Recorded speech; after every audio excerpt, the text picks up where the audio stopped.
Hermes, that name practically screams fancy, right? For ages now, they've been the go-to brand for anything luxurious and beautifully made.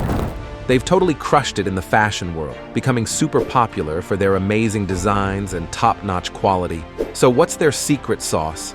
That's exactly what we're going to dig into today.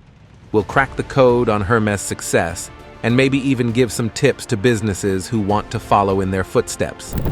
Imagine your brand being that desired. Pretty cool, huh? Welcome to Money Doc TV, a channel dedicated to entrepreneurs who risked it all to create today's most iconic brands. Let's get started. 19th century beginnings. Forget fancy boutiques. Hermes started in 1837 as a harness workshop in Paris. Believe it or not, Thierry Hermes, the founder, catered to a very specific clientele, European noblemen. Back then, carriages were all the rage, and Hermes built a reputation for crafting beautiful. His craftsmanship was so impressive, he even won awards at major exhibitions in Paris. Things shifted gears when Hermes's son, Charles-Émile, took over, so he started offering saddles alongside the harnesses and even took the bold step of selling their products directly to customers. This retail move was a big deal, and soon Hermes wasn't just supplying the European elite, they were becoming a global brand, but their big break with handbags was yet to come. That's a story for another time. Birth of the handbag. With Charles-Émile at the retirement stage, his sons, Adolphe and Émile Maurice, stepped up to run the show. They rebranded the company as Hermes Frères. Talk about keeping it in the family. The Tsar of Russia, who apparently had a thing for Hermes saddles. By this point, the company had a whole team of skilled craftspeople, around 80 of them, making saddles. But Émile Maurice wasn't just about tradition. He snagged the exclusive rights to use zippers in France for leather goods and clothes, making Hermes the first company to bring this cool closure to the French fashion scene. The zipper was such a hit, it was even nicknamed Fermeture Hermès, the Hermes fastener, for a while. He saw the rise of new sports like golf and the iconic Hermes handbag, so Émile Maurice, ever the resourceful businessman, decided to design his own line of leather handbags. Talk about a supportive husband and the birth of a legendary fashion item. Hermes spreads its wings. The 1930s were a banner decade for Hermes. They didn't just solidify their reputation in Europe, they set their sights on the world stage. First stop, the United States, and partnering with a fancy department store called Neiman Marcus. While they later pulled out of the US entirely, it was a sign of things to come. Back in Europe, Hermes was busy churning out iconic designs that are still coveted today. In 1935, they introduced the sac à dépêche, a leather bag that would later be immortalized as the Kelly bag, thanks to Grace Kelly. 1937 was another big year. That's when the Hermes carré, or the square scarf, was born. These scarves became so popular that they practically became part of French culture. Hermes wasn't just about practicality, though. They were inspired by art, too. The 1930s also saw Hermes partner with a Swiss watchmaker, Universal Genève, to create a line of luxury timepieces. These weren't your average drugstore watches. We're talking 18K gold and sleek Art Deco designs. By the end of the decade, Hermes had even launched their first perfume, Eau d'Hermès. A new era, Hermes, after Émile Maurice. Émile Maurice had some big shoes to fill, but his son-in-law, Robert Dumas Hermes, was up to the challenge. But he was so dedicated to the brand, the iconic orange Hermes boxes and the fancy horse-drawn carriage logo we all know today, those came about in the early 1950s. He saw them as more than just accessories, they were canvases for beautiful designs. Speaking of designs, Dumas Hermes wasn't afraid to shake things up a bit. He introduced new handbags, jewelry, and other accessories, keeping Hermes fresh and exciting. The genius window displays at the Hermes store on Rue de Faubourg Saint-Honoré. These displays, dreamed up by Annie Baumel, were like little works of art, transforming the store into a Parisian hotspot for celebrities. The 1950s were also the decade that gave us the legendary Kelly bag. Legend has it, Grace Kelly, then the new Princess of Monaco, used a sac à dépêche bag to hide her baby bump from photographers. The public started calling it the Kelly bag, and the Hermes name stuck, a marketing win thanks to a royal fashion moment. Oh, and speaking of perfume, Hermes launched their first fragrance, Eau d'Hermès, back in the 1940s, sticking to tradition in a changing world. By the 1970s, Hermès seemed unstoppable. They had stores popping up all over the world, a sign of their global success. But things weren't all sunshine and roses. Hermès, known for their love of all natural materials, started to fall behind competitors who were embracing new synthetic options. This wasn't just a fashion statement. It meant Hermès's workshops were eerily quiet for a while, with barely any orders coming in. People's tastes were starting to shift back towards natural materials, and Hermès' commitment to quality paid off. Their perfumes, for example, became super popular again. This is where Jean-Louis Dumas, son of Robert Dumas Hermès, stepped in. He saw the need for change and took the reins at Hermès in 1978, but with a modern twist. He brought in new designers who weren't afraid to experiment. Think python motorcycle jackets and ostrich skin jeans, a far cry from traditional Hermès, but still undeniably luxurious. This strategy worked wonders. Sales skyrocketed, growing from $50 million to a whopping $460 million in just over a decade. But not everyone was happy. Dumas' efforts to attract a younger clientele ruffled some feathers within the company and the fashion world at large. Some felt he was straying too far from Hermès' classic image. He helped the brand stay relevant in a changing world, paving the way for its continued success. This period also saw the establishment of Hermès watch subsidiary in Switzerland and a strategic move to secure strong relationships with suppliers. Hermès even acquired stakes in prestigious French glassware and silverware companies, solidifying their position as a luxury lifestyle brand. Hermès Soirs, growth and global expansion. Jean-Louis Dumas' revamp wasn't just a one-time thing. Throughout the 1980s and 1990s, Hermès continued to grow and expand its reach. Tableware became a major product line, with new materials like porcelain and crystal joining the mix. The company even moved its workshops and design studios to a new location outside of Paris. In 1993, Hermès took a big step and went public on the Paris Stock Exchange. The public offering was a massive success, with shares selling out 34 times over, by allowing members to cash out without any internal squabbles. The family, however, still maintained a tight grip on the company, keeping around 80% of the stock. Dumas also tightened Hermès' control over its brand image. He reduced the number of franchises and opened more company-owned stores, ensuring a consistent customer experience across the globe. This strategy wasn't cheap, but it was a long-term investment in quality control. With a war chest of around $100 million, Hermès set its sights on a new market, China. They opened their first store in Beijing in 1997, marking their official entry into the booming Asian market.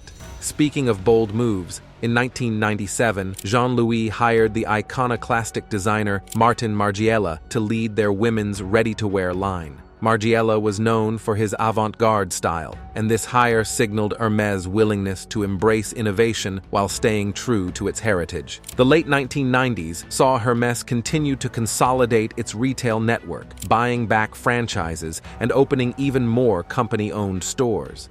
They also surprised the fashion world in 1999 by acquiring a 35% stake in the fashion house Jean-Paul Gaultier. This move seemed to suggest that Hermès was interested in entering the world of haute couture. Throughout this period, Hermès never lost sight of its core mission: to create beautiful, unique objects that sparked dreams and desires.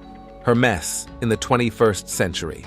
Hermès kept the momentum going into the new millennium. In 2003, they saw a change of guard in their design team. The avant-garde Martin Margiela stepped down, and Jean-Paul Gaultier, known for his bold and theatrical designs, took the reins for the women's ready-to-wear line. Meanwhile, Jean-Louis Dumas, the mastermind behind Hermès' revival, decided to retire in 2006 after an impressive 28-year run, and his passing in 2010 left a void. Patrick Thomas, who had been with the company since 1989, he held the distinction of being the first non-Hermès family member to head the company. Under Thomas's leadership, Hermès continued to thrive. In 2015, they reported a sales increase of nearly 10%, with strong growth across all regions, from Asia to Europe and the Americas. Their focus on directly owned stores seemed to be paying off as these locations performed particularly well. This dedication to quality and brand experience continued in 2018, when Hermès opened its biggest store yet, a multi-story behemoth in the Dubai Mall. By 2019, Hermès had become one of the world's most valuable valuable brands, cracking the top 33 on the Forbes list. Their commitment to design innovation was also recognized. In 2021, a World Intellectual Property Organization report ranked Hermès 7th in the world for industrial design registrations, showcasing their focus on creating unique and protectable designs.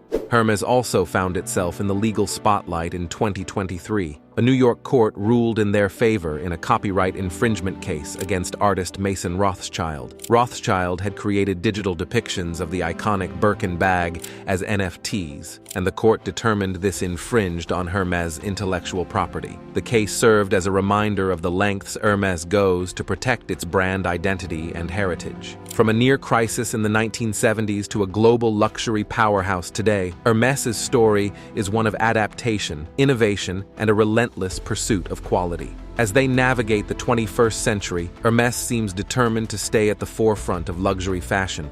Hermès weathering the storm.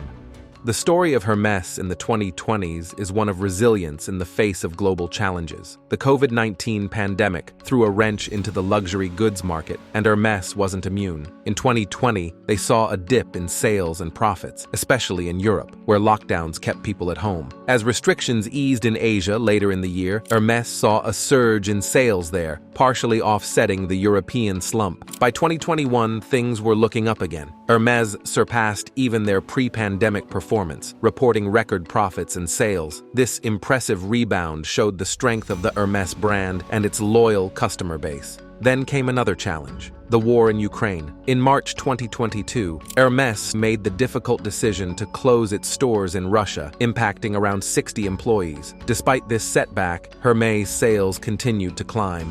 In the first quarter of 2022, they saw a whopping 33% increase in sales compared to the same period in 2021. This defied expectations, considering the ongoing war and lockdowns in China. The good news kept rolling in. By the first half of 2022, Hermès' net profit had jumped nearly 40%, and total sales reached new heights. They were celebrating a record operating margin, a key financial metric that showed just how profitable they were. Hermès' legal muscle was also on display in 2023. They successfully sued an artist who created digital replicas of their iconic Birkin bag and sold them as NFTs. This win sent a message that Hermès takes intellectual property rights seriously. Looking at the full year of 2022, Hermès continued to impress. Sales soared by over 23%, reaching around a staggering $11 billion.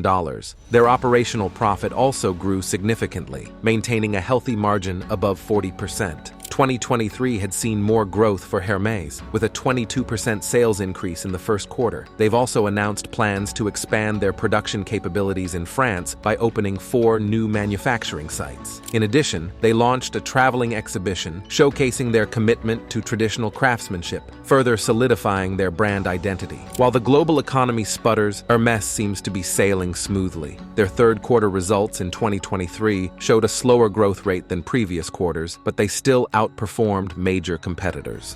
Why this luxury brand reigns supreme.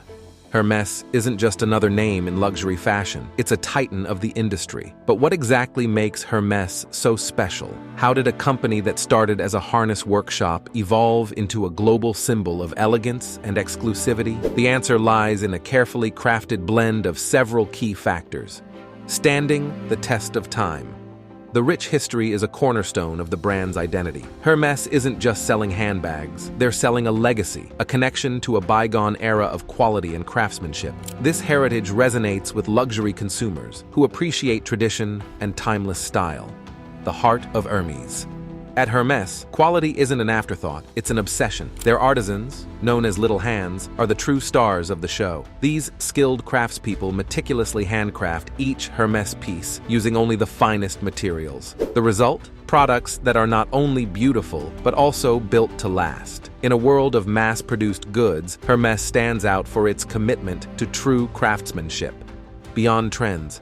Hermès isn't interested in fleeting fashion fads. Their designs are classic and timeless, featuring clean lines and understated elegance. This approach appeals to a broad range of customers and ensures that Hermès products remain relevant year after year. Think of iconic pieces like the Birkin and Kelly bags. They've transcended mere handbags to become status symbols and collector's items. By focusing on timeless design rather than chasing trends, Hermès has ensured its enduring appeal.